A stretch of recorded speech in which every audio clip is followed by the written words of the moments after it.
এক বন্ধুর বিয়েতে গেছিলাম। ওর বিয়ে আর বউ ভাত একই দিনে, কারণ ও বিয়ে করছে পশ্চিমবঙ্গের বাইরে। সেই জন্য দুটো পরিবারের লোক এক জায়গায় এসে একদিনে হচ্ছে। প্রথমেই বিয়ে বাড়িতে গিয়ে দেখি সবই আছে, কিন্তু কনে নেই।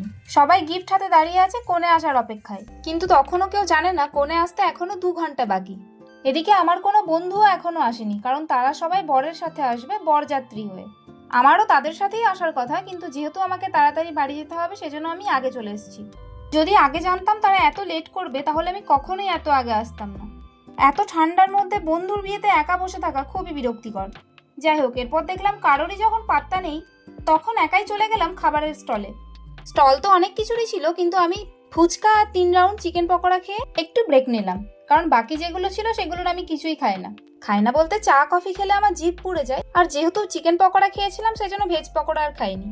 আর মকটেল না কি ছিল সেটাও আমি কখনো খাইনি, আমার কখনো ইচ্ছে করেনি, কিন্তু যেহেতু ওখানে আমি জল খুঁজছিলাম, জল পাইনি, সেজন্য একটা মকটেলও ট্রাই করেছিলাম। খেতে তো ভালোই, কিন্তু ঠান্ডার মধ্যে যে আমি কি কেঁপেছিলাম। যাই হোক, অবশেষে কোণে এসছে, এরপর আর অপেক্ষা করা যায় না। এবার গিফটটা দিয়েই একেবারে সোজা চলে যাব খাবারের টেবিলে। যখন খেতে বসেছি তখনও আমার একটা বন্ধুও আসেনি। তবে খাওয়ার সময় একা বসিনি, একটা বোনকে পেয়েছিলাম। চাবিরিং স্টাইলের একটা মেনু কার্ড দিয়েছিল। এখানেও মেনুতে দেখছি অনেক কিছু আছে, কিন্তু তার মধ্যে ম্যাক্সিমাম খাবারই আমি খাই না।